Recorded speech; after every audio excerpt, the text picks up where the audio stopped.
Hello friends, good morning. आज सकाळी उठल्यानंतर आईने पूजेसाठी फुले घ्यायला मला खाली पाठवलेलं. खाली आईने एक छोटीशी बाग तयार केलेली आहे. बागेत खूप फुले आहेत, जास्वंदाची आहेत, स्वस्तिकांची आहेत, बाकी पण बरेच झाडे आहेत. आई त्याची खूप काळजी घेत असते आणि मी पण पूजेसाठी फुले घ्यायला आलेली आहे. हा जास्वंद आहे. याची फुले खूप मोठी मोठी आहेत, तळहाता एवढी फुले आहेत आणि त्याचा रंग पण खूप छान आहे. एकदम डार्क रेड कलर आहे त्याचा. एकदम पावसाचे दिवस असल्यामुळे पूर्ण फुलांनी बहरून गेलेला आहे. खूप सुंदर अशी फुले आलेली आहेत त्यावर. सगळ्याच झाडांवर खूप फुले आलेली आहेत. सगळेच झाडे खूप फुलांनी बहरलेली आहेत. हा पण एक जास्वंद आहे, जास्वंदाचा एक प्रकार आहे. हायब्रिड हिबिस्कस आहे हा. याची कळी एकदम गुलाबाप्रमाणेच आहे. आमच्या इकडे कोणी आलं तर विचारतात, अरे हा कोणता गुलाब आहे? अरे गुलाब नाही, तो जास्वंदच आहे. झाडे पूर्ण अशी हिरवीगार झालेली आहेत आणि सकाळीच आमच्या इकडे पाऊस पण झालेला आहे, त्यामुळे झाडांवर पाणी सुद्धा आहे. ही स्वस्तिकाचं झाड आहे. एकदम पांढरेशुभ्र अशी फुले आहेत. बरीच फुले आलेली आहे आणि झाड पण बरेच मोठे झालेले आहे. फुले, घराभोवती फुले, छोटंसं गार्डन खूप छान वाटतं, पण त्याची काळजी पण तेवढीच घ्यावी लागते. किती सुंदर दिसते,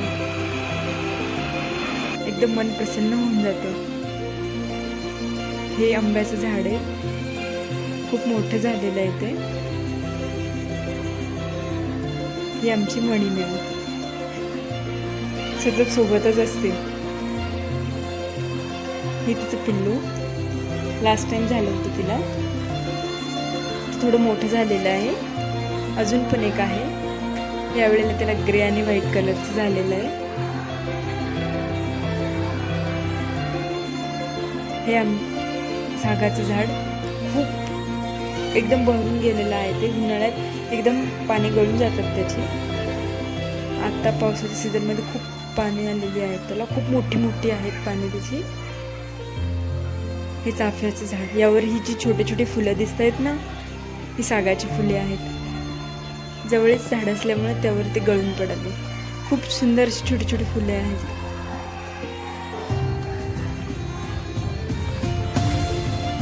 सकाळी एकदम बागेत येऊन फुले जमा करणं, परत पूजा करणं, याचा आनंद एक वेगळाच असतो. मन प्रसन्न होऊन जातं. हे बघा, सागाची पाने किती मोठी झाली.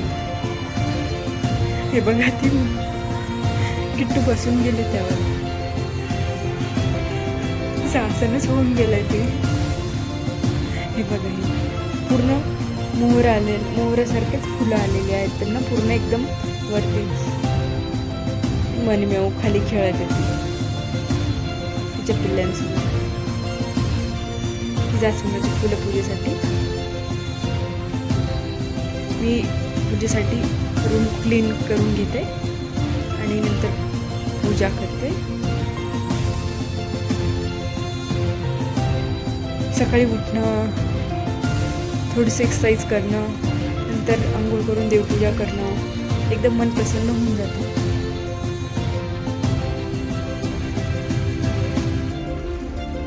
अवधूत चिंतन श्री गुरुदेव दत्त श्री स्वामी समर्थ. स्वामी समर्थांच्या भक्तीमध्ये खूप ताकद आहे.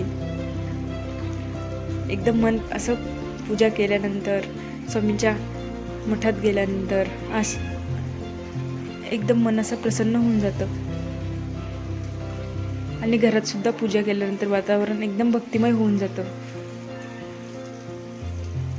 आणि मन एकाग्र सुद्धा राहतं. अभ्यासामध्ये पण त्याची खूप मदत होते.